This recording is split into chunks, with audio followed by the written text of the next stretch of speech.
go ahead and get started. Before we approve the agenda, I have two moves on items. We have some principals here today, and I think the best use of their time is to get back into their school rather than sit here and watch a meeting. So I'm going to move the school transformation item up to right behind approval of minutes,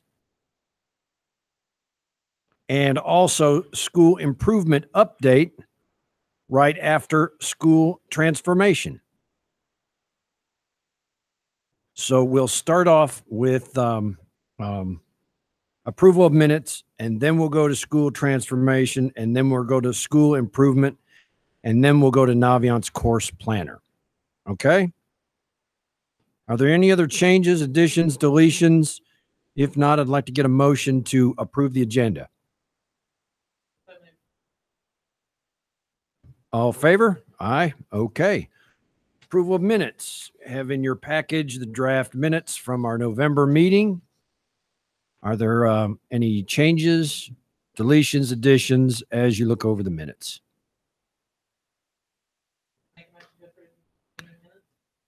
Motion to approve. Need a second. I guess that falls on you, Candace. Get used to that's not going to be the last time. Okay. All in favor of approval of minutes? Aye. Okay. Next item, we'll move to school transformation. Number one, restart application. Dr. Jones or Dr. Houlihan, which one would like to take that? I'll take this one to begin with. Thank you, Mr. Sides. So the board knows last year about this time, we came to you with a new state opportunity called Restart. And as the board knows, when we have schools that are persistently low performing, there are 4 types of reform models that under state statute we can choose to select if we want to proactively do something a little bit different with the structure of how we do school. And so last year with East Union Middle School and Monroe Middle School, we applied for a restart application. And just as a reminder, a restart application has to get the board's approval and then has to go through 2 cycles of review with the state board. And so along the same timelines, we did not get approval from the state until about May because of the length of time that it took. And a restart application, there are many benefits to this in terms of school reform, particularly around flexibility. And at Monroe Middle School and East Union Middle School, currently this year, more flexibility on their financial systems, how they want to spend their money, with the school calendar in terms of bringing groups of students back early to the school year, with their rising 6th grade transition camp, and also with the hiring of their staff. There's a lot more flexibility with hiring of staff and not having to follow through the same rules and regulations when it comes to certification. And Mr. Ferguson and Mr. Sanders have met with me and with staff and have talked to us a lot about the benefits they're seeing as a result of this. As you all know, we have 3 additional schools, Walter Bickett Elementary, Benton Heights Elementary, and East Elementary, that are also falling into that category of persistently low performing. We are making progress, as the board knows, at Benton Heights last year and at East. Both of those schools exceeded growth. Their report card grade is still a D, but they did make pretty good progress from a growth standpoint, which I want to commend the teachers and staff for that, because that is very difficult, part of our accountability system. However, we have new leadership at all 3 of these schools, and they've taken a really hard look after the first semester and have done a lot of reflection and a lot of talking with us. And we have come together and are proposing to the board that we would like to submit a restart application for these 3 schools, would come to the February board meeting to give these 3 schools the same kinds of flexibilities that Monroe Middle School and East Union Middle School does.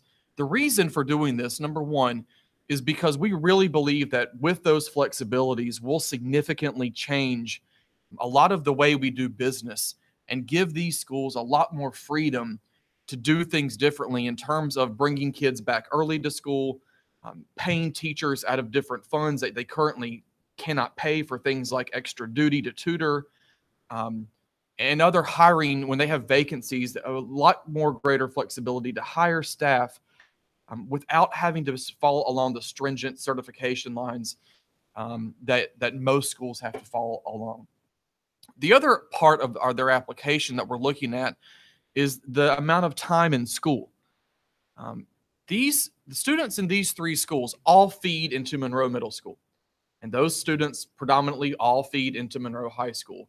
And so getting really serious about improving this feeder pattern, I've talked to the board about this for over a year, having more consistency for our students. That's a big part of this. So the restart application is kind of part A. Part of that application, the part B, is the school calendar. And I've really been worried, as has staff, about the success rate of a year-round schedule at these 3 schools. And so part of this, while it's a part of the application, but I'm treating it as 2 separate board votes. Because we can still submit the restart application, but if the board doesn't want to do this with the calendar, we can omit that. However, we are going to also bring forth a recommendation to change the calendar at these 3 schools away from year-round and to a traditional model. Part of that application would be extending the school year, and possibly by 5 to 10 days. For our tier 3 neediest kids. I'm not really summer school, but really focusing on literacy and math and having them stay a little bit extra, and possibly doing what East Union and Monroe did last summer, bringing our neediest kids in early for a jump start to help them get a head start on school. We've also talked with the team, the principals, this has been their idea, about possibly extending the school day for 30 minutes extra during the school year. That's an idea. We've got to take the next about week and a half to vet that.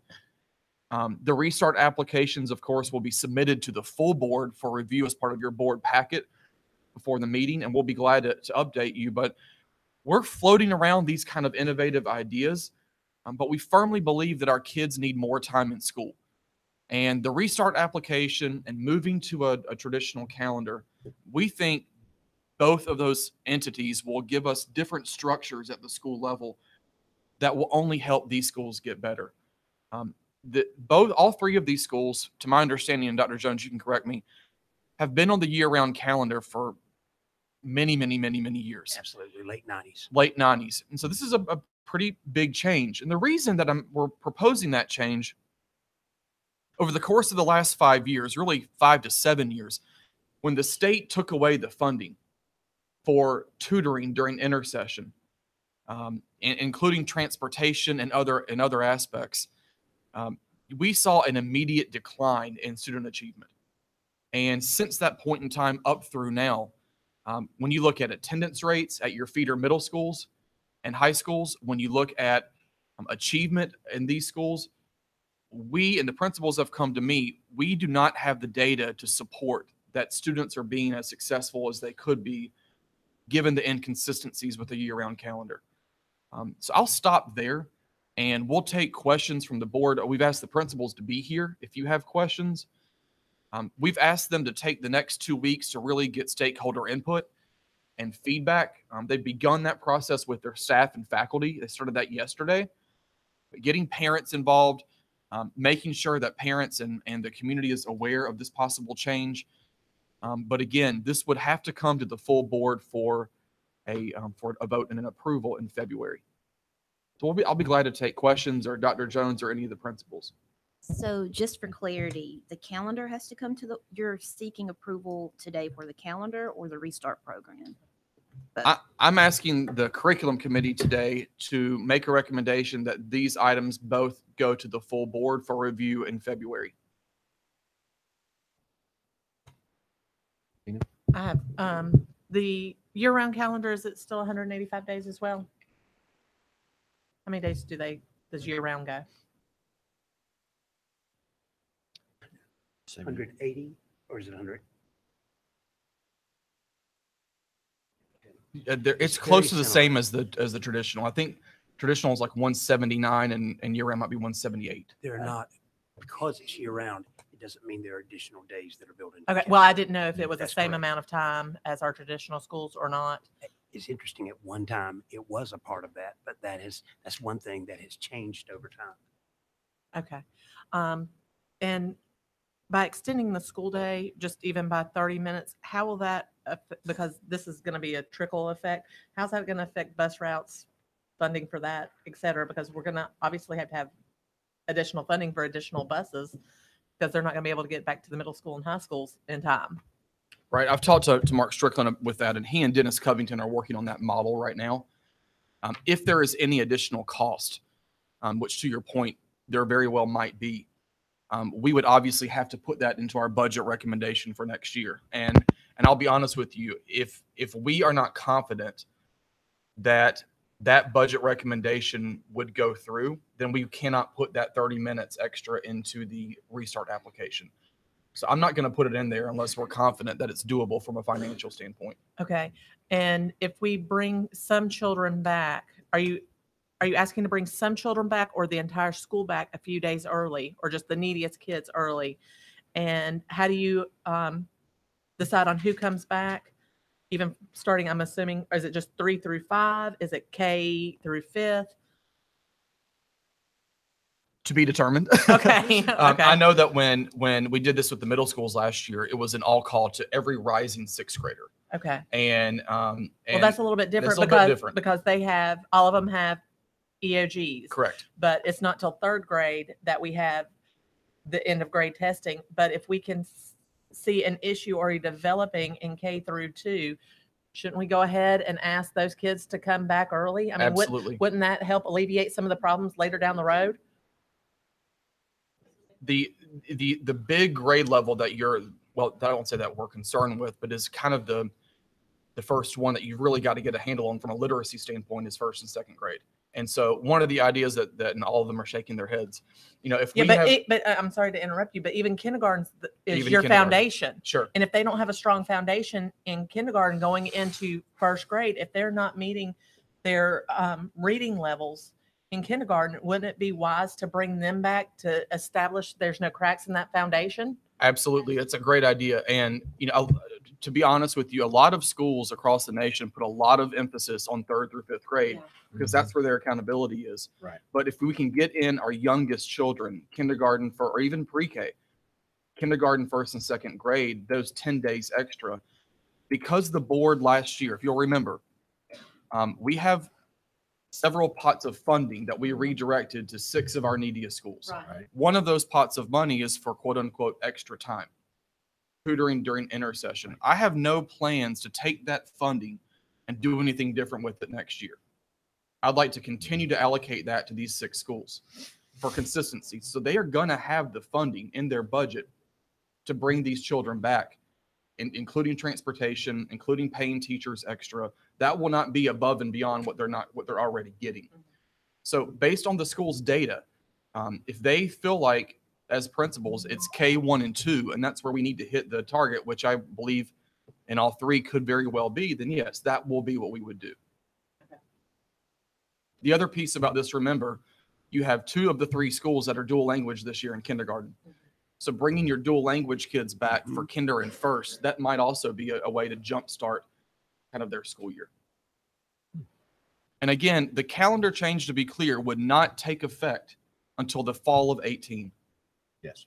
So this is not an immediate change. This gives us the entire 2nd semester and summer to work with the staff, to work with families on that change of schedule and make sure everyone is good to go.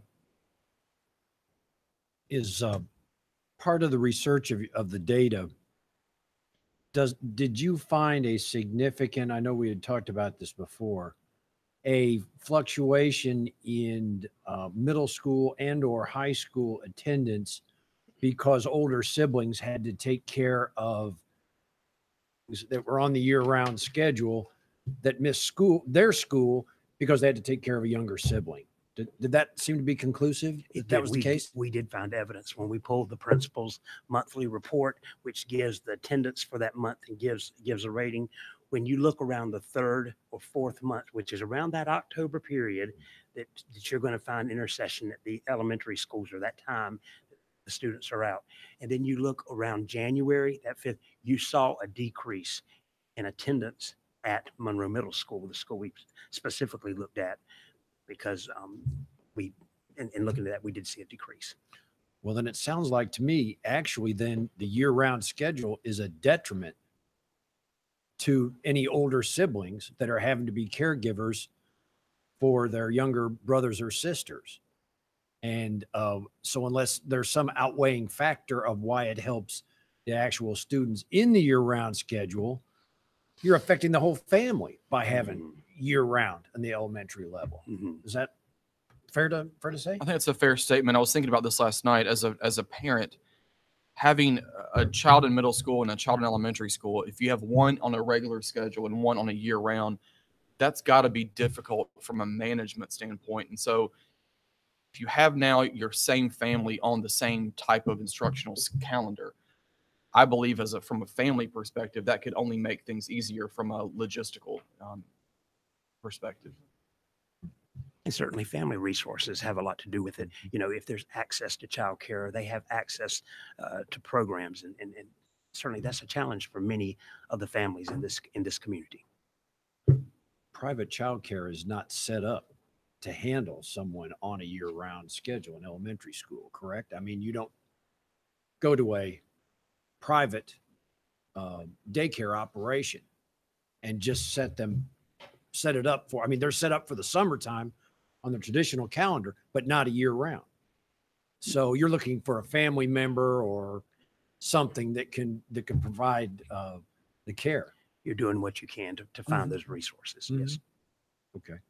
All right. Any other questions from any of the board members on this item? If not, I'll entertain a motion.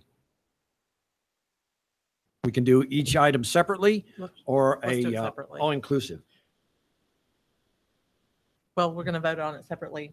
Can do it either way you want to make a Okay. motion. Well, I would like to make a contingency that once we get information back from staff, from these schools, what their feedback is on it and the parents at that school, I'd like to make a motion that we approve the restart application and school calendar for the 2018-19 school year. All right. Candace, would you like to offer a second for that? All right. All right, great. Have a motion and a second. All in favor to report up to the board? Favorably? Aye. All right, great. Okay, next item, school improvement update. Okay. At our last meeting, we had 4 schools that are currently related low performing by the state. They presented their NC STAR school improvement plans. You approved these plans. We're happy to report they were accepted by DPI with no revisions, and they're actually posted on DPI's site.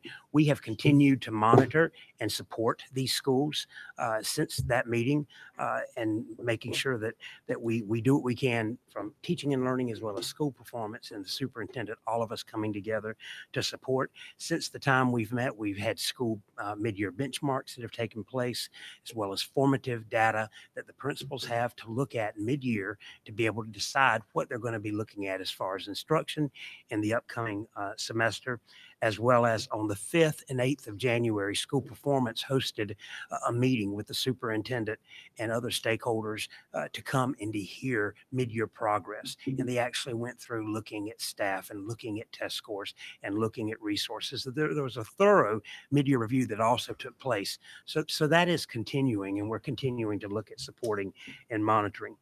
Mr. Sides did ask in the agenda today if we could look at what is happening at East Union, Monroe Middle, and Monroe High School regarding additional time and support. And on the last page of your attachment handout, I did provide just a quick overview of what these 3 schools are doing with the funding that you provided from the Board of Education for extended time. And I'll just make a couple of notes about that. If you look at the first one, Health Sciences Academy at Monroe Middle, they actually have 236 students that they're targeting at this time for extended learning. They have grouped it with looking at 2 groups. The lowest 10% of the students who are not meeting the standards, as well as the students who are the 10% that are closest to meeting a level 3. with EOGs. They have doing that, and they're doing that with after-school delivery Mondays and Wednesdays for tutoring. They also Tuesdays and Thursdays are doing a face-to-face instruction. And then they're using assessments to identify the students. So the face-to-face instruction does run January 2nd through May the 4th, and I have information that's provided there. They are working on transportation as well as working with child nutrition and providing snacks. And you had asked about that, Mr. Sides, regarding budgeting. And at this time, Mr. Ferguson feels that he has the funding to be able to sustain that for the year. Okay. At East Union Middle, they're currently running after-school tutoring on Mondays and Tuesdays and Thursdays until 5:30. East Union's doing something interesting. They're looking at 2 Saturdays a month where they're going to have Saturday school and bringing students in. And Mr. Sanders actually met with the staff, and because the staff will each take one of those days. And he said, on the day that you come, would you be willing to stay that afternoon, that we could have some PLC planning and we could look at some staff development? And he said that the staff was very receptive to that. So they would be, for that day, they would be, No, yes, sure, yeah. yes, certainly the morning that they work. And I'm not sure the afternoon, but yes, he would be working with them. They also are trying some before school tutoring that's smaller, but transportation becomes an issue there, availability of buses, because you're supporting all schools and transportation. But he is working with that. He too is working with child nutrition and transportation for the after school. He said there are no issues. I told him to let me know if he ran into any difficulties. So they're doing some neat things there. And finally, Monroe High School. If you actually saw the tweet last week, Monroe High School had a Saturday exam review for the adjustment with the schedule. And the tweet basically said, "We're at Monroe getting prepared for exams. Where are you?" It was good. And so they actually, Dr. Harvey and his staff been doing a lot of Saturday work and after school work as well. Now, he and I have had conversation regarding adding transportation for some Saturday programs, maybe looking at running some buses, which you have flexibility with Saturdays a lot of time, maybe running buses to shuttle points in the community if there are points, and that the students could catch the bus and be able to come to school and to work with that. We have funding that we can sustain this year out of critical needs for support of those buses. And so he's working with that as well as child nutrition. So I'm getting positive reports from all 3 schools regarding the resources, and they definitely are looking at that extended time beyond. Okay. Oh, at Monroe Middle, have they actually started yet? Yes, sir. Okay.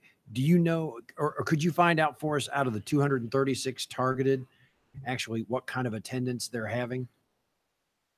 I could provide you update you on attendance for these. Yeah, Yes, sir. yeah, just, Can do that. and so East Union, they are also the same thing. If you could get us attendance figures, how many they targeted and how many are actually attending. Okay. And I guess for Monroe Middle, do you think you're going to need some additional funding to provide some type of meals? For this year, we believe we have that funding Okay. and critical needs. Yes, sir. And you'll address that for next fiscal year if necessary to. And Denise, and for the next, we can look at the next fiscal year as Okay. well. And this will give us some numbers in which to project and be able to do that. Denise Lamar in child nutrition really, she works some magic with being able to do that and not being Okay. able to charge students many times because of that they qualify for those meals. So they're able to make that happen. Okay. Okay. Great. Any other questions from the members of the committee on that? And then the second piece, you wanted to hear from our principals from Monroe, from Walter Beckett Elementary. I'm going to turn it over to Dr. Faust. Actually, I'm going to go first. Okay. So I think the last time these schools came before you, Ms. Balkus and Dr. Webb were here representing Walter Beckett because our 2 co-principals had not begun yet. And I'll just say that I've been to Walter Beckett a couple of times since we've gotten back from the winter break, and these 2 have really hit the ground running, have a tremendous amount of energy and sense of urgency, and are doing a fantastic job early on. So Dr. Faust, unless you have anything, we have Dr. Elania Daniels, who is overseeing our pre-K through 2nd grade programming, and Ms. Cassie Ely, who is over our 3rd through 5th grade from an instructional standpoint. So I'll turn it over to you guys. If you want to give us a quick summary update on progress being made. Yes, thank you for the opportunity, first of all, for us to update you Is your button on? Yeah. The little green light on. There you go. All right. Thank you. There you go. First of all, looking at the NC Star that was, I believe they reported on that back in November. So looking at those goals and just to update you on where we are now and the plans that we have looking forward to continue that progress, first with PLCs and improving instruction in the classroom. We're extending our PLCs to maximize the leadership potential that we have in our building. So we've got a curriculum team that's also working as a PLC to streamline those things so that our conversations that we're having with teachers are consistent. We also are maximizing the use of our fourth grade tutors. Our fourth grade math scores did show some growth when we were looking at that mid-year comparison to last year. So we do have a lot of things to celebrate, but we want to continue that movement forward. And so we're having our fourth grade math tutors also work as a PLC with some wonderful support from the district to come in from teaching and learning and provide that PLC professional development. Hold for on, them. you're going to have to use English. Let everybody Okay. know what PLC means. Professional learning community. So All right. Okay. so having them come together and share common goals to just continue this move towards improvement, school improvement. As it relates to instruction, we are also looking at our walkthrough forms just to make sure that our classroom expectations are posted as it relates to standards, making sure those standards are aligned with purpose statements that would include your content goals, your social and your language goals. So that is something that we're working closely with our instructional team to make sure that our teachers have a full level of understanding as it relates to that. When we go into our primary grade levels, such as our pre-K through second grade, we're also looking at our dual language programs. We are looking at the classroom environment, making sure that we're running our 50-50 model as it should be ran. We're giving our teachers some professional coaching and development as it relates to that. We've had meetings with Ms. Pirabordi as well as Ms. Gartner to make sure our teachers get that support. We are also, as it relates to the dual language program, promoting it more. We're looking to have 4 additional classrooms as our kids transition from kindergarten to first grade. So we want to make sure that information is out, it's promoted, and so that our community members know that it is actually a program that's going on at Walter Rickett Elementary. 3.5 update. When we came on board, we had Elevate program. It's Elevate K-12, and what it is it's a computer. It's not 1-to-1. It's about 1-to-4. A virtual tutor that provides that extended learning opportunity for our students. And the first session was 4th grade math. And we had about 42 students that are participating, and we're actually on day 9 of a 20-day session. We have 2 more sessions to run, and so we had some flexibility coming in to take a stop, look at some data, and we saw a high need in our 3rd grade reading. And so we reached out to that program and we're able to change the second session to be for 3rd grade reading. So we're reaching out to our parents now to say, hopefully we get 100% participation because we do have the seats to offer that. And then our 3rd session is going to be for 5th grade science. So that after school program runs from 2:30 to 3:30, and then our classroom teachers are coming in to provide, project-based learning opportunities from 3:30 to 4:30 when they then get the transportation home. So that's kind of an update on 3.5 and how we are extending that learning to them as well. And looking to restart to even have bigger and better opportunities, to be more flexible with those kinds of things. Mm-hmm. As it relates to 3-Start, one of the items that Dr. Houlihan mentioned was having the flexibility that we found quite interesting as it relates to the primary grade levels to bring in our 2nd grade students to go through some type of literacy camp to get them ready for that transition. We also looked into our kindergarten programs to have our parents come in to help with some of those transitions as well. And going back to our dual language, we talked about improving our parental involvement.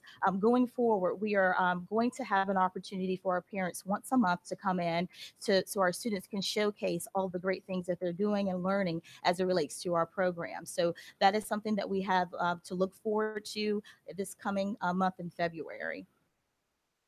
We also talked about a plan as it relates to our classroom management. That was something that I believe that Ms. Backus and Ms. Webb mentioned prior to. So we have several different disciplinary concepts going on as it relates to conscious discipline. We also have worked closely with our behavioral and emotional support team. So we're kind of mirroring those two programs to make sure that we have ongoing data that's consistent so that we can kind of hone in on the supports that are necessary for each student and coming up with a way to monitor that as well.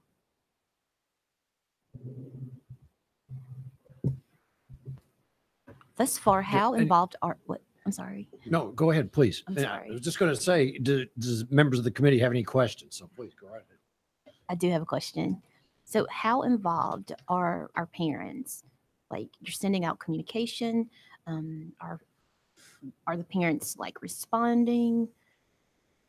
So far, in terms of sending out communication, just to give you a prime example, we have our upcoming kindergarten registration process in terms of getting the information out and making sure that the parents are made aware. We are getting our websites have been updated. We've communicated through social media and making sure that our parents know that we have a welcoming environment and we're trying to get the parents back into our schools. We're also celebrating with our terrific kids once a month and sending out those invitations for parents to come in to be able to have those opportunities.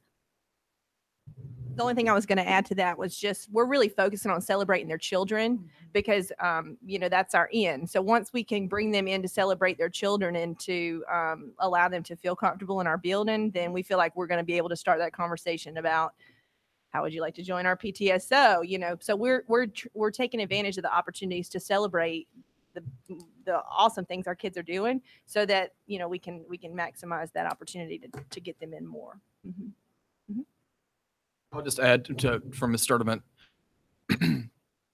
parent engagement, and particularly in our Monroe and Forest Hills cluster, it is a struggle. It is exactly why Tahira Stalbert is our over communications and family engagement. Part of one of her major goals in the strategic plan is to increase parental and family engagement in our low income areas. And we look forward to the board support with that and the community support. I know I've met extensively with our local chapters of the NAACP, our faith-based communities, to really get their ideas on how we can increase that. And what I've learned over time is, and our principals know this, oftentimes when parents or families won't come to you, we've got to get out of our buildings and go to them or go to where they are. And our churches, as an example, are great places that have said to us, if you want to host school events, information events, or want to register families at a church for kindergarten, we'll welcome you with open arms. So those kinds of other practices we're really trying to push hard on.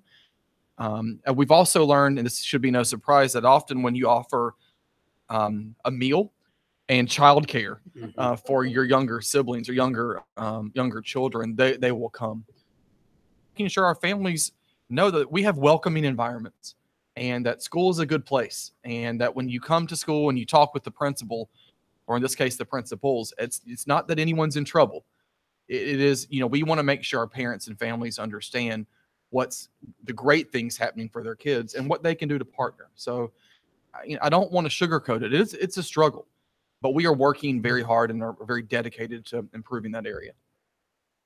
Could I add on that just a suggestion that perhaps you might be able to partner, if you will, with some of our other schools, even on high school, middle school level, that have been successful or have very successful PTOs and PTSOs that frankly may be looking for other projects to do to partner with. It could also be a great mentoring opportunity for the officers of a successful PTO to show others how to do it. And that we're here because I know the hardest thing of anything is to get something in motion, to get it started. So, you have a meeting and everybody sits around and goes, well, what do we do? How do we do this thing? But if you have people from successful parent organizations that can help lead the way, that might help take some of the intimidation out of it, of getting something like that started.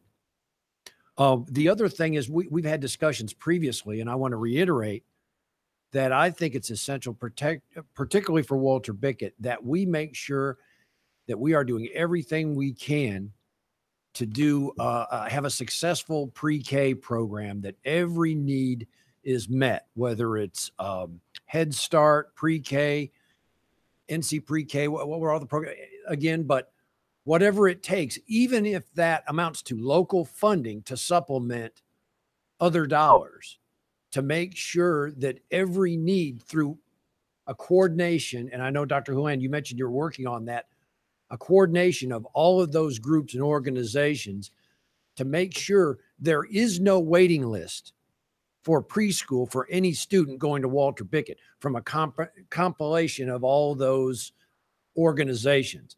I want to make sure that every need is met, because I think we can all agree the earlier we can get to these kids and get them where they need to be, rather than waiting till even kindergarten or third grade or fifth grade. So I want to reiterate my support for that. And then third of all, having the opportunity to visit Walter Bickett before the break, I am very excited. And correct me if I'm wrong, this is the first time in Union County where we've had co-principals to do something like this. That is correct. Okay. And I'm going to nickname you ladies the dynamic duo, because I was very, very impressed with your enthusiasm for rolling up your sleeves and jumping in. So Dr. Faust, your challenge is you take care of these ladies. Don't be shy about coming to your Board of Education and saying, we need this. You need to help us with this, because that's what we're here for. And we're all part of the team. So I'll just speak for myself. I'll be more than supportive in doing whatever we have to do to make everybody successful at Walter Bickett. We appreciate the board's support and leadership on this subject. You know, I think by now the board knows how committed I, as superintendent, am to improving all of our schools. Walter Bickett is one of our most neediest schools in terms of improvement. And I've directed staff from Dr. Faust's team, from Dr. Jones' teams and others. This is an all hands on deck. Second semester, whatever these principals say we need, and also our other schools, whatever we need. I don't want excuses. We are going to make it happen, whether it's a funding. And if we have an issue and it needs to come to the board, Mr. Sides, you have my commitment that we will do that. But I do not want any excuses for improvement, and whatever barriers we need to remove, you have my commitment. We're going to do that. Now, we're still making use of the good resources of Ms. Webb, correct? Is she still going to be on contract till when? End of the school year? Okay. How could you speak to, I mean, having a mentor, I want to say mentor, another valuable resource, I'm sure that's helpful. How exactly is she, what are our plans for her, keeping her in the operation? Yeah, our experience in working with Ms. Webb has been great. I tell you what, she's been a mentor to us. She's helped guided us through our process of being new there.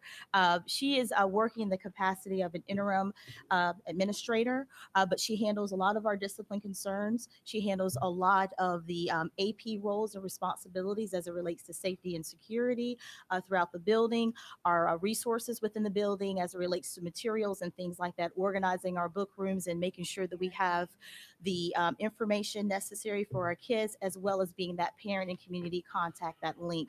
We wanted the consistency as it relates to the kids. They've built relationships with Ms. Webb, and I'm telling you, if she wasn't there, I think that would be a problem. So we certainly appreciate having her aboard. Great. And it sounds like another impressive thing is it sounds like you two ladies have been able to really hit the ground running as far as who's going to handle what, rather than worrying about whose turf is this going to be or where. And you know, that was my initial thoughts of the challenge is, you know, how are we going to divvy up the responsibilities? And it sounds like you've really put together a solid plan for that. I think that's the backbone of our success thus far, is that going into this, we developed a plan before we even stepped foot on the ground. And that's part of our partnership, is just knowing that a whole school wise, we collaborate on everything. But at the end of the day, I have that focus on 3-5, and she has the focus on pre-K 2 that allows us to really spend the majority of our time working to improve those areas. And so it's a very divide and conquer approach. However, we complement each other. We're very different. We're very different. The staff has not wasted any time in noticing that. But that to me is the reason why we've been able to collaborate this way. And it's really not about whose turf. It's just the way that we can work together. So Absolutely. We are all about teamwork. And as Ms. Ely mentioned, there are two different personalities, but when you combine the two, it makes the perfect duo and the perfect combination to be able to do what it takes to work to get Walter Bickett out of low performing status. And so that is our goal. Great. Any other questions or comments? Okay. Well, ladies, all of our, oh, I'm sorry. Yeah, I have a comment. Thank you to the leadership of UCPS. And also thank you to the dynamic duo for your leadership and your ongoing support of the students at Walter Bickett. So thank you. Thank you for coming today. And I'll excuse all our principals to go back and get back to their paying job. And thank you, Dr. Faust. All right. Naviance course planner. Is that yours? Yes, Dr. sir. Jones? Thank you very much. Naviance, as you remember, is a comprehensive college and career readiness solution that helps our district and schools align the strengths and interests of post-secondary goals, improving student outcomes and connections to learning for life. We continue the implementation of Naviance as Ms. Gardner and Mr. Filter have been working closely with middle and high school principals and guidance counselors for implementation. And we are now in the process of bringing families on board with the use of Naviance. Each week, Ms. Gardner provides a college and career update as to our progress, and there are parent resources that are being pushed out, as well as information on marketing. One element of Naviance is Naviance Course Planner. It's an enhancement tool that helps students and educators really develop that college plan. We know getting ahead and that sense of urgency that Dr. Houlihan has brought to the district of working with pushing that college planning even earlier in the grades is a critical piece of college and career readiness. And so I've asked Ms. Garner to come today to share about this program. So before Ms. Gardner begins, I just want to say very quickly, as a superintendent, what you're going to see in this course planner is really, really exciting to me, because for the first time ever, all of our current 8th graders will be able to develop a personal graduation plan for all 4 years of their high school before they even leave middle school. As a parent, I'm even more excited because, families that have kids in 8th grade, they will be able to log on to this as well and see exactly how their child is planning out their 4-year trajectory. So Ms. Gardner showed this to me last week. She then came in and shared it with our cabinet staff on Monday, and I asked her to share it with the board today, because I wanted the curriculum committee to really see what's about to come very, very quickly to all of our 8th grade families and students.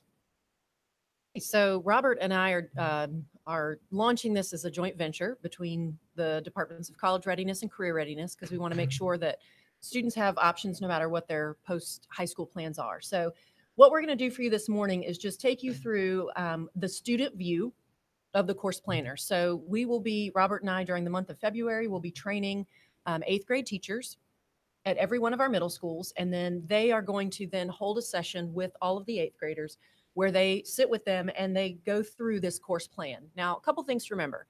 This is just a plan, right? And plans can change. And so we want kids to start their plans, start thinking about this, start this process with their 8th grade teachers, but then they're going to move on. The guidance counselors for middle school and high school will be working together. So then when they get to high school and they register for their classes for the first year, some of these plans may change, right? Your trajectory. They can update these plans at any time. They can also create multiple plans. So if they're an 8th grader and they've applied to early college and they've applied to CATA, or maybe they're still thinking about going to their home school, they can create 3 different plans based on where they're going to go to high school. They can also create multiple plans if they're not sure what they want to do after high school. So what Robert and I are working on right now are creating some sample graduation plans for kids based on different careers that they think they might be interested in. And so if you remember, starting in 6th grade, our 6th graders are actually going to complete a career key assessment. So they'll already know, based on this assessment, what careers might fit my personality. So they're starting that process in 6th grade. So, you know, I have a high stake in this as well, because I have kids in 6th grade and in 8th grade. So I really want to make sure it's, that's right. So for my 6th grader, she's already done the career key, and she knows it has told her that she has an artistic personality, a social personality, and an entrepreneurial personality, which none of that was a surprise to me. And then she has career suggestions based on those 3 personality types. So what Robert and I are working together on is to create a few high school graduation sample plans, just a sample, that if you are interested in going into business, what might your high school plan look like? If you're interested in being an engineer, if you want to be in health care or in the medical field, those might be 2 different trajectories. What might be a sample course plan that you would create? Or if you have no idea, but you just know you want to go to college, what might a sample plan look like? So we're working on those. Those will be available to students. But when they log in, this is the page that they see. This is customizable for each middle school. So our middle school counselors work on this. We're looking at a sample student from Monroe Middle School, the Health Science Academy at Monroe, and they can actually customize this based on the grade level. So they haven't gotten that far yet, but what we're going to do once we have these sample graduation plans available, we will go ahead and put those on the 8th grade Family Connection page, so that when kids log in, they can click through those and look at them. They'll just be a PDF that has the course planner listed. So this is where the kids will start. And with their teachers, what they're going to do is they'll go up to courses. And then they've got a couple of different options on here. They can save courses as interesting, you know, before. So there's a course catalog over there on the left that they can access. But what we're going to show you this morning is how to manage their course plan. And that's what they're going to be using to create this high school plan. So Robert clicked on Manage Your Plans, and this is a student who's not yet created one. So this is kind of, it gives you a little overview, and then you can add a new plan. So when you're a middle schooler, we have a couple different choices. So we have not implemented the course planner for middle school yet. Our first priority is for them to do this for high school. We could eventually down the road allow middle school students to create a plan, but there aren't that many choices until you really get to 8th grade. So we wanted to focus on high school. So as you see, these students can select which school they want to create a plan for. So just with that drop-down menu. Now, we recently worked with the early college. If you want to go ahead and click on that one real quick, go to early college for me. Yeah, so go ahead and click on early college. And so what these students will see, if they're considering this, they'll create their draft plan. So they have 2 choices, because what we've done is we've created a separate early college graduation plan working directly with their counselors. They won't see that early college graduation plan unless they choose early college. All the other high schools right now will only see Future Ready Core. We also have plans to create an IB. So we'll work with Marvin Ridge. And so if they choose that one, they could do that. And remember, they can create multiple plans, right? So this could be their sample. So we'll go ahead and do the Future Ready Core, because that's what most of our students will be choosing. And this is very atypical, right? If you're a kid that's going to early college, you wouldn't choose the Future Ready Core, but we did list it on there. We really just want to show you how this works. So what we decided to do, if you are familiar with North Carolina graduation requirements, there are 16 specific courses that kids have to take. Now, 28 is the graduation requirement, but there are 16 specific courses they have to take. So what we did in the course planner is all of those specific courses are over there on the left under requirements, and you see they have the red triangle. That means that there's a certain requirement and the kids have not yet met that. They also have to take electives, but there's no specific electives that they're required to take. World language is an option. You have to take that if you're going to college, but it's not required for everyone. So those are listed as electives, but we did not say you have to have X number of credits, because we didn't want to force kids into a specific path. So they can add as many as they want, but it says they've already met the requirement. This is something that we're working with 8th grade. We'll highlight in the training. This is not intended to just be given to kids and say, go do your plan. This is a partnership between teachers and the students, right? So in the middle school, we're specifically working with 8th grade teachers. Robert and I have been talking to a couple of high schools. We'll be training teachers during faculty meetings so that they can work with their homerooms for rising 10th through 12th graders. So Robert, if you want to just go down the left, so what kids are really going to do when they come in is they'll just click on each of these requirements. So you can start with English. And there's a blurb at the top that says English 1, 2, 3, and 4 are required for graduation. They've kind of gone through the spiel. You see the ruler at the top is yellow because it says you still need 4 credits. So if a kid only chooses 3, it's going to be green for 3, and then it'll say you still need 1. So you can choose. So these are all the different English courses that are available to kids. So they can pick. If they mouse over the course, you can see it gives them a description of the course. If there are any specific courses that we have in the past taught at certain high schools only, it'll say this course is currently taught at, and then it'll list the abbreviation of the high school. And it will list the grade levels that it's available for. So we're still working on part of this. One of the things that takes a little bit longer are putting prerequisites in there, but our goal is that, this initial year, we want kids to have the plan. And then we will enhance this as we go each year. It'll get better and better. We have over 500 electives available to our students in Union County. We have over 900 courses. And so, each one of those has been added. So once you select your courses, You put your courses in for your whole high school career. that's right. All 1 through 4. Okay. Yep, absolutely. Now, what we could, and one of the things we've talked about with our counselors is we could say, let's go through and do 9th grade first. And then once we've had more conversation about that, then we're going to go back during the same session, and then we'll fill in the rest of them, because you can click in and out of these different sections as many times as you want. You can update it, you can change it. So once he's selected those and he clicks add them to your draft plan, now it's going to ask you, when do you want to take them? And you can take multiple courses in the same year. So, one of the things we've said for our kids who've taken English 1 in 8th grade, they're going to actually have 2 courses listed as 9th grade, because it doesn't give you the option to take a high school course in middle school through Abeyance. So what they may say is, I'm going to take English 1 9th grade, knowing they've already taken it in 8th. I'll take English 2 really in my 9th grade year, 3, and then 4. So when they hit OK, they will have met the requirement. But then when they look at it by grade level, they'll see I don't have an English course my senior year. So this is going to be a conversation. You see over there on the right, now you can see the courses that are in your draft plan. The ruler's now green, right? So yeah, you still have 12 specific courses that you need, individual courses, but you've met the English part of that graduation requirement. So this is where we might encourage our students who are seniors to seek out a career and college promise course for their senior year, to seek out, if you look over on the left, we have academic electives, and then you can filter those. So you may choose an English elective for that senior year. Maybe you want to take a journalism or a creative writing class, so that you don't have a senior year without an English before you go to college, right? Well, and if you were going to do AP, then they would have done that as one of their 1 through 4.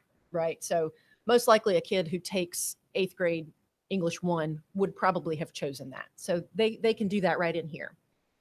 OK, so then if you go back over, so now we've got our English, and then you can just go through health and PE. There's 1 course required for graduation. So this just says choose the mandated course. You don't really have an option.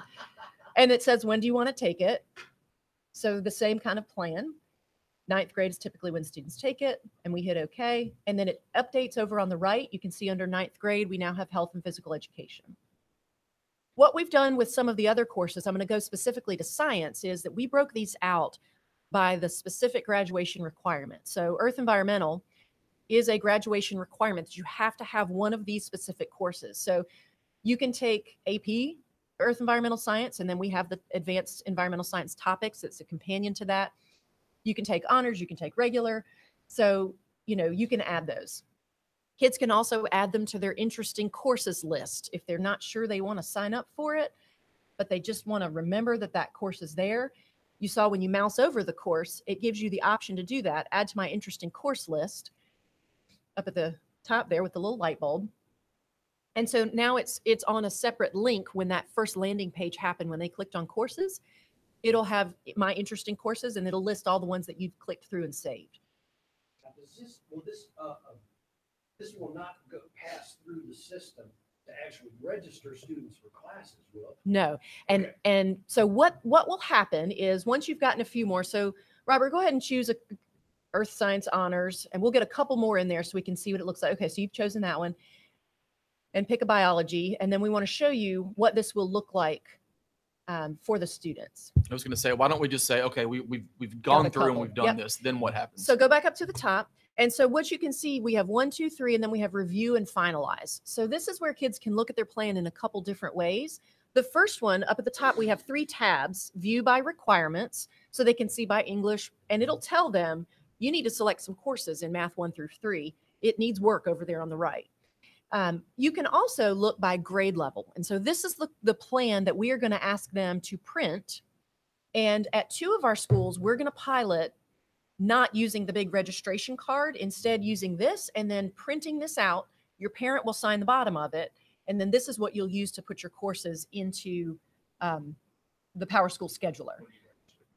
Next year, our hope is that if it goes well with the 2 schools this year, our hope is that next year, all of our schools can hopefully remove that middle step of having that big paper. Because the big paper really just shows you the course offerings for the next grade you're doing, but it doesn't really allow you to do that 4-year plan the way that Navient does. The other piece of this that Jessica's probably going to get to is that when the 8th graders finish this, their 8th grade counselors will also have to verify, and then their incoming counselor at the high school will have to verify to make sure that they've met the prerequisites to take the courses they've signed up for. Yeah, so there's a feature in Naviance once the student submits it up at the top.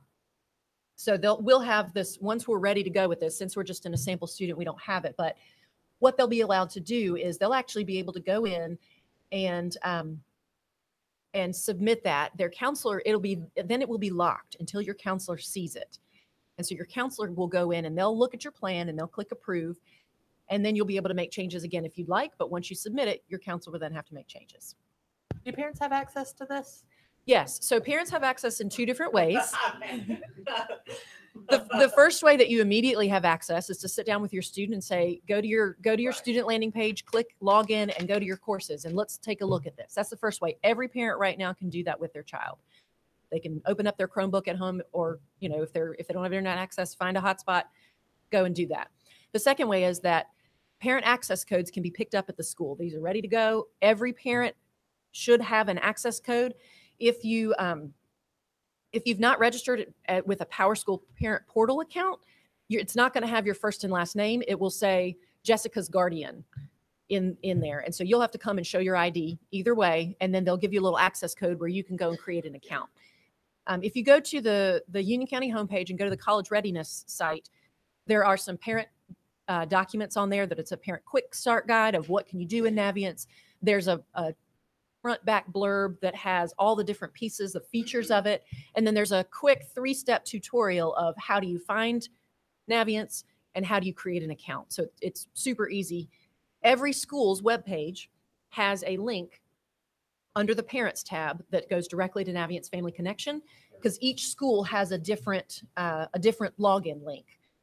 It's customized by school because, as you saw, each school can customize that front page. So there's actually a different URL for each one. It has been added to the app, as you asked. So it'll take you to that landing page where all of the different schools are located. And then you can go in. So when you go in as a student, you would just say log in with Clever, which is the single sign-on that our students have. So they don't have to remember a username and password. If you're a kiddo, you just go right in. If you're a parent, you do have to create a username and password.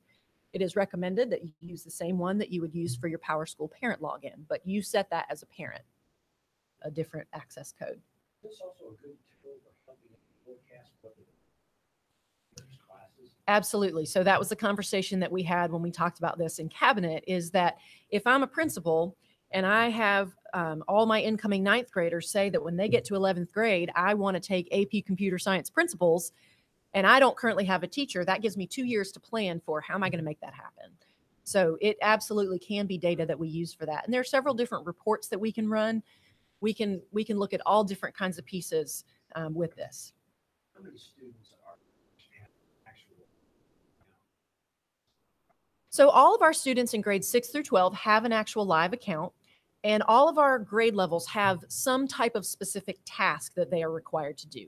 So for 6th grade, they had to complete the career key. Most of those students are completing that during their 6-week rotation. That's their kind of career exploration chunk. That's a CTE directed course. So that's when my daughter did her career key plan. 7th grade, they're creating a SMART goal related to college and career readiness. And schools are figuring out how they're working on that on their own. Most of them are going to do that around the time of registration when they start to think about what classes am I interested in, what am I going to be doing. And then 8th grade, they will complete the course planner. And then each grade level has a different task. Our 9th grade students have a task. This is a Strengths Explorer assessment where they get into what are the things that I'm really good at so that I can focus on those. Those kids are mostly doing that in conjunction with their health and PE class for the most part. So they might take a day where the career development coordinator goes into the health and PE class for those 9th graders, since they all have to take it, and they sit with them and they work through this for a day. The kids take the Explorer assessment. We're looking for more tasks that we can do. One of the ones that we're contemplating adding for next year, this year we wanted to make sure that we could implement, so every grade level has pretty much one task. Seniors have two. They have to complete a senior exit survey and they have to do a scholarship search. But for next year, we're looking at adding some tasks. For example, having our 8th graders create a College Board account before they take the PSAT 8 so that that's ready to go. And once they get those results, they can link that with Khan Academy to get some personalized practice. Things like that. Some of our schools have gotten creative and said, we want to get kids in Navient. So they've created their own survey through here. That's a diploma survey. The only thing the kids have to do is type your name as you would like for it to appear on your diploma.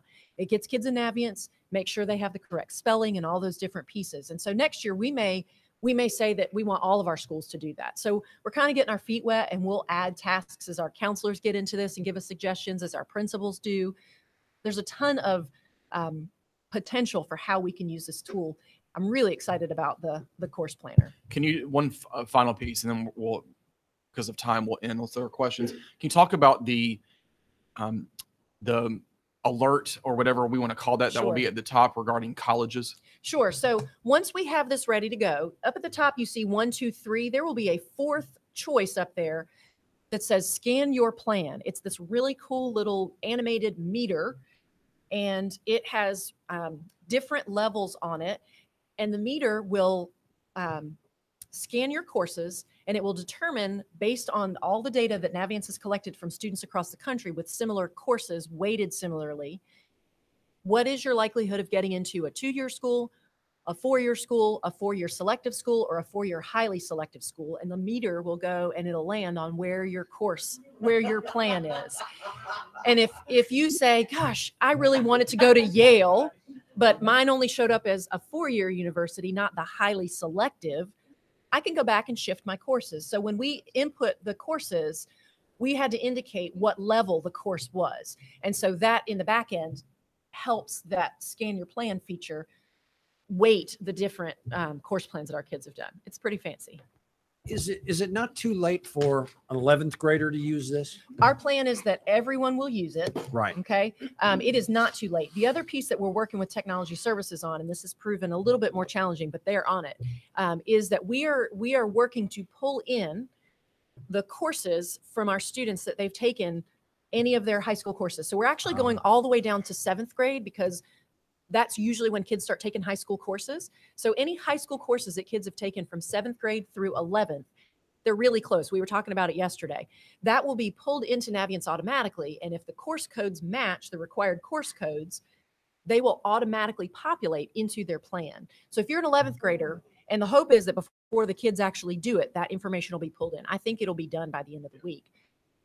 Go in and look at your past course history in Naviance. And those kids, when they go in, they won't have to try to remember, what did I take in 9th grade if I'm an 11th grader? Mm-hmm. It'll pull it in for them, and it'll show that they've already met that requirement. Mm-hmm.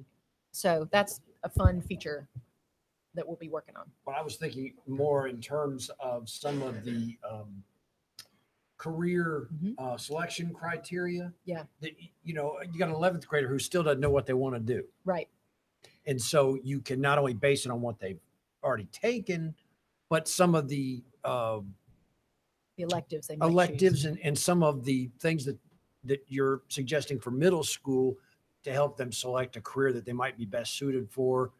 How about older kids being able to do that as well? So you can back up to that. In other words, if you're in your example, if your daughter took the career interest survey and she's in 6th grade, can an 11th grader also go in and take that? They can. So what some of our counselors have said, since we're implementing, and this kid's in 11th grade, they didn't start in 6th grade with that. So some of our schools have said, we want to allow our students to take that as well. They just have to go in and assign that task to those kids, and it's no problem. Some of our schools have done that. CATA has done that. they wanted all of their students to have the Strengths Explore assessment because their 10th, 11th, and 12th graders aren't going to get to do that in 9th grade. So they've done that. Robert, if you will go back to modify courses real quick. So the counselor has to set that up. The counselor has to set Okay. that up. Yep. Go back to number 2, modify courses up there. I want to just quickly show how you can search based on some of our different types of electives. So click on the CTE electives on the left there. And what you can actually do, if you can filter the subject area. And so if you only want to see CTE courses that are business specific, you can filter by that and it'll show you a list because we have so many. If you want to see the agriculture courses, it shows you a different list. And if you hover over the course, it'll tell you whether it's a general weighted course, if it's honors, things like that. I think you actually have to click view full details to see the weight of the course. But our hope is that, so yeah, you can see that this is an honors course. So, this health science course is something that our students who are college bound could take. It will still help their GPA, and it'll help prepare them if they're interested in going into the health science field. In closing, I just want to thank the members of the curriculum committee and the board.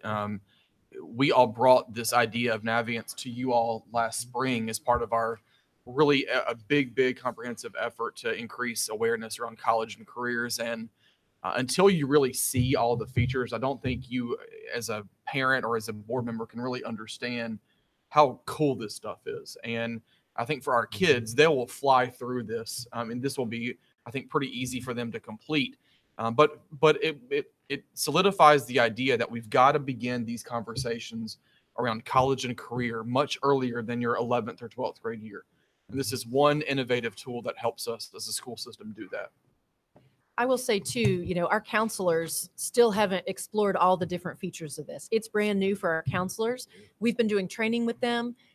So I would say, be patient with your counselors as they learn it as well. We have a couple schools that have used it in the past. Weddington has been using it and they're very comfortable with it. They've been wonderful to help our other counselors, but they're still learning features too. They'll call and they'll say, can it do this? And Robert and I have our support person from Navient's literally on speed dial. And he's extremely responsive. So he and I texted last night at 9:00 and I said, hey, when we run our automated parent import, do they have to go back and reactivate those parent accounts? And he said, as long as it's, he's responding to me at 9:00 at night. So very responsive company. And we're all learning this together. So we're excited. Next year will be a full implementation year. Our seniors will be able to connect their Naviance account to the Common App integration. So they'll be able to send transcripts and teacher recommendations through the Common App integration right in Naviance. And they can do some of those pieces. It simplifies it for the kids, but it really simplifies it for the teachers in the building to be able to do those recommendations right in here and then send those off, as well as the counselors. It's going to make their lives a lot easier as well and just kind of put things in one spot. I'm glad you said that it's going to you're going to be able to pull in for older high school students classes already taken, because I can see where it could foil the whole system if you thought it was this and it's actually, it's an AP or versus an honors, kind of messes everything up. Can Absolutely. you send a system-wide notification when all that integration is done with Sure. previous classes? Sure, we can do that. We can post it on our webpage and just say, student information has been pulled in. We can definitely do that. Great. Quick thing, as Dr. Houlihan said, the cool thing about this tool, it reminds me of some of the tools that are utilized whenever you're in college, like how to register for classes, exploring careers and those sorts of things. So it familiarizes the student with it prepares them for success. Absolutely. They can go in and look at different colleges. They can see the cost to attend those colleges. There's a whole set of videos that kids can look at in here called Road Trip Nation that are different career videos that they can look at, and they're short snippets. They're really interesting. So all of that is available. Once you exit the course planner, all of that is available to the kids. They can go in now. The kids can start building a resume on their own. So the more we get the word out about this, kids can just go in and play with stuff and say, I'm interested in these colleges. As an 8th grader, my kid could go in and say, I'm interested in these colleges and put those on her list. And she can keep kind of a short list and kind of see, all right, what do they require? How about if you want to go community college route for the first 2 years, and then hopefully move on to a 4-year school? Can you kind of Sure. get it to work from that perspective? Absolutely. Community colleges are in here as well. So, they can put those, they can say, I'm interested in multiple colleges. Right. They can kind of see what the requirements are. Thank you very much. Good presentation. Great. Thank you very much. Any other questions from any of the board members? Okay. We'll move on to high school program of studies. Each year, we bring the high school program of studies to you to approve edits. I've asked Dr. Healy to come forward. You were sent a copy of the program of studies Yes. last week. Any changes, which were few, were highlighted in red, and they need to be approved. We do have one item in there that we will need to come back and revisit later in the spring. Dr. Healy will explain that, but any notes that you have? A couple. My first round of program studies. So Oh. all of the changes that are in there are basically around the change of the grading scale. This is the year these upcoming seniors is the year that all of that impacts them. So the one thing in particular that Dr. Jones just alluded to is the cut scores for the graduation honors will change. And so the first process we're going to go through is taking the old scale, which is a 6-point scale, converting that to a 5-point scale, then comparing our children for the past 3 years, the percentages of students who earned those 3 honors, and then running the statistics on our current juniors at the end of this semester and at the end of the year to see how many kids would fall into that category, because we would like that to remain equitable. We would certainly err on the side of the students honoring more rather than fewer. And so ideally it would be done at the end of their senior year, but we really can't wait for that because their grades come just a day before graduation. So they probably want to know ahead of time. There could be a second adjustment for the following year based on their senior exit scores. So the best we have right now are their junior scores. But again, we want to make sure the number of kids being recognized are equitable to what we've done in the past. And we'll come back to you with We'll bring you those with that numbers. recommendation. Yes. Dr. Beth Broadway is waiting anxiously to run those reports for us as soon as grades get turned in this year. Okay. There are a few other things that deal with that grading scale that have been changed, but it's things we've been letting folks know about for the last couple of years. So we're taking out all the old things and just having the new things because it doesn't apply to students anymore.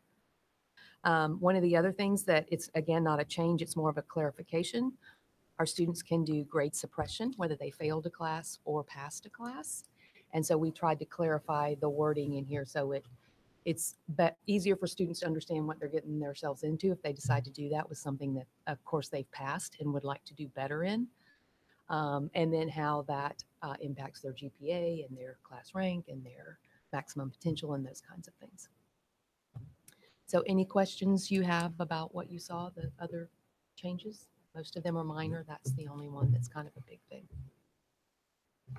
No. Does anyone else on the committee have any questions? All right. We'll need to approve. You need to approve. Need a motion to approve. So moved. All in favor? Aye. Thank you. Thank you. Classroom libraries, grades 3 to 5. We're excited. And real quick, Mr. Sutton, when we have a motion to approve, is that to take it to the full Take it board? to the for- full okay, board. Just wanted to clarify. I'm excited to bring the classroom library information for our classroom libraries, grades 3 through 5. If you remember, back last year, we worked with K2 libraries, and thanks to your support, we've been able to bring our libraries, the number of books up to 600 books average per classroom through your efforts and also through the Literacy Through You initiative that we have. We have gone in and done the same thing with grades 3 through 5 as that's our next step. And Scholastic has provided an inventory back in December. Well, in November, our teachers in grades 3 through 5, including AIG, including EC, as well as dual language, they were invited to participate in a survey that Scholastic then looked at the number of books that they currently have in their libraries and then made a recommendation of how many books would need to be added per school so that each of the classes had substantial classroom libraries.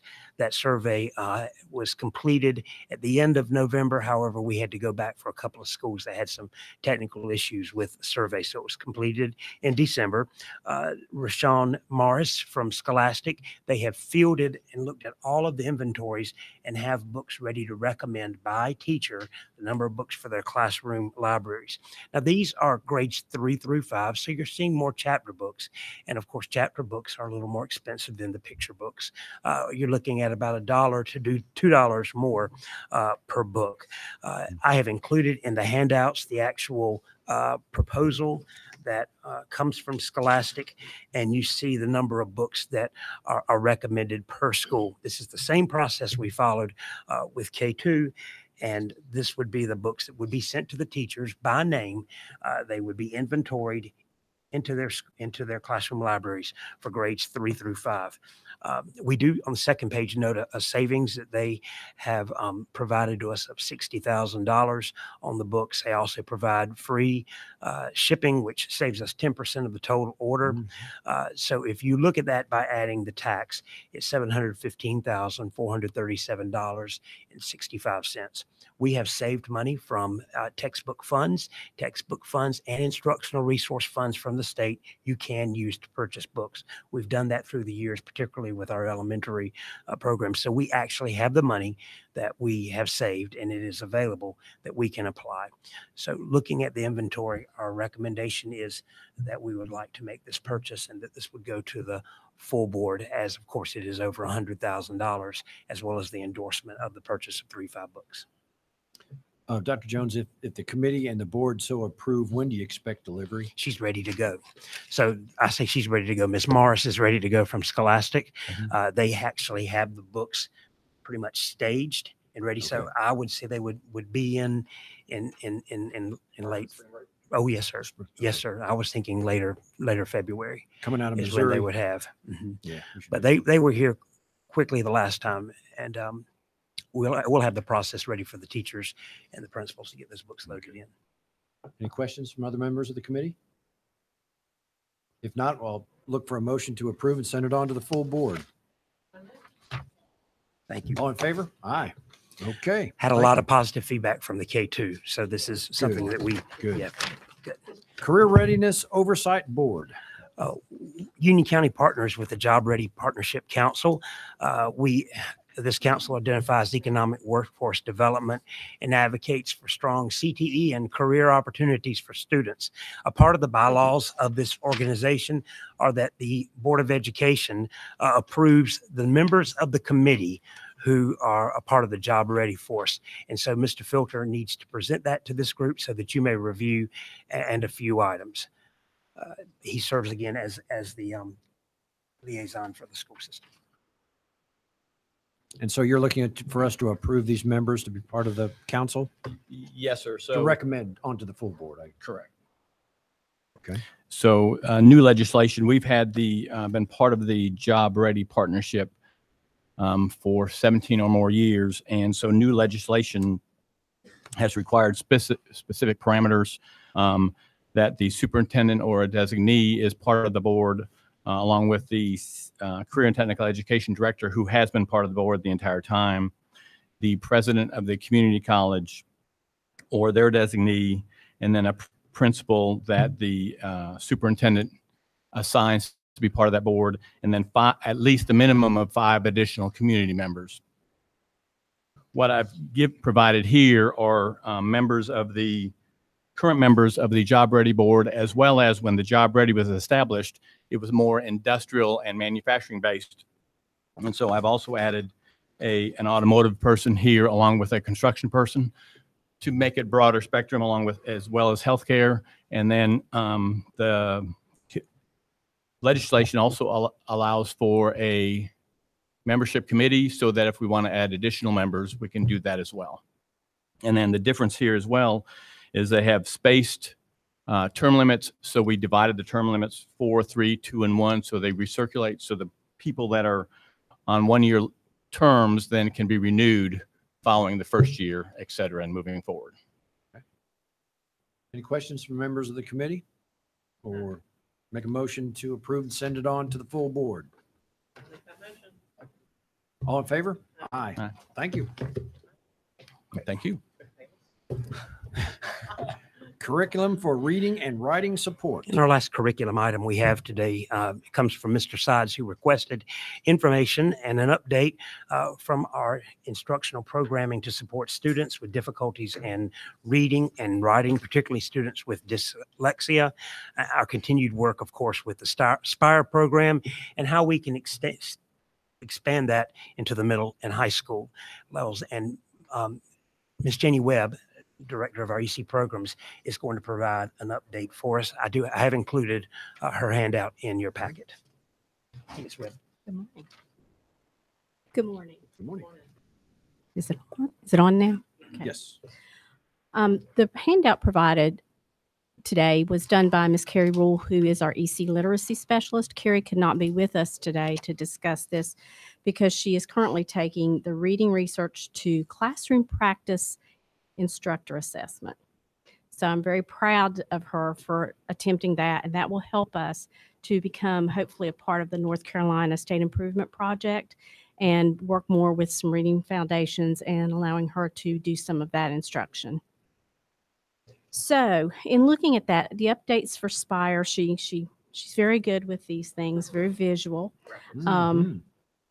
You know, we do have 60 UCPS. Now, please understand those are elementary teachers that are trained in SPIRE, with 17 additional EC teachers that were trained just this year. Currently, we have 2 who are new to the system that have not been trained, but we will look at that in the fall. The data that is coming in is not due until February 8th, but we did have some schools that sent data in that shows, if you look at that, that 100% of the students were demonstrating growth in phonological awareness, and 96% of students demonstrated growth in phonics knowledge. With looking at that, we're really anxious to get those. Those are due February the 8th. So Carrie will, I'm sure, dissect them and have all that ready for me as soon as possible, and I can get that to Dr. Jones to get to you. And your student population that this information is based on is 178 students? Yes, sir. I'm It looking is at that based on curriculum. 178 EC students. Okay. And how do we come up with that number? Is that the total number of students in elementary school that have been identified with this particular issue, or is it just the ones we could get Not, to? not necessarily. No, Okay. it's not just the ones you get to. It's we look at all that they do. We look at their needs and their strengths. We identify them. Of course, we do take the characteristics of dyslexia into consideration, or, you know, that diagnosis from that, to look at students that might require that. Not all students are going to require the SPIRE program, just like, you know, any student requires one curriculum meets all needs. So it's done on an individual basis and through the testing, whether it's the TRC or the Faunus and Pinnell, and also looking at the assessments through the SPIRE program. The other thing that you had asked about today, and I did present you with information, it's kind of a comparison sheet between what you had asked about the Hill Wrap and the Sound Sensible and SPIRE.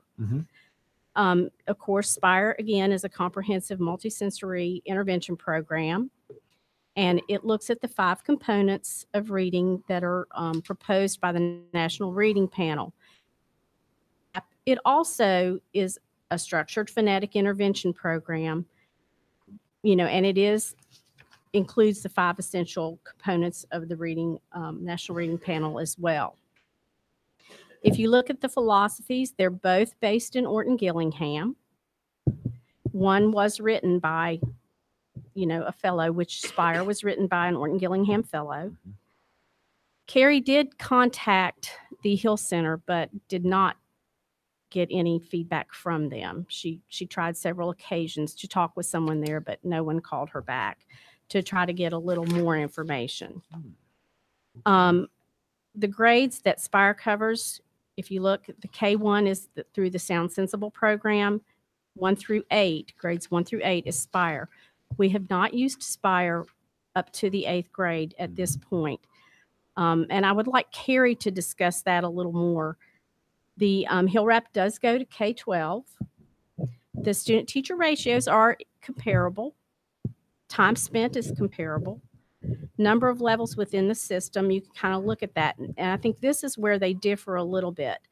Sound Sensible and the 8 levels of Spire can be completed in 2 to 4 academic years, depending on the needs of the student. But there was an undetermined duration for the Hill Center. Components of the lesson, they're down to number 6, they're the same. Spire continues a little more when you're looking, it deals a lot more with the sound dictation, the pre-spelling, spelling, and the sentence dictation. So Spire, I think, gives us a little more than what the Hill Wrap would.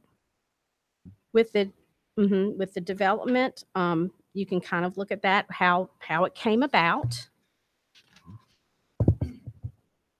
And then the in-program assessments, we used the assessments within the program. We also used to measure the growth with our students utilizing our TRC and Faunus and Pinnell.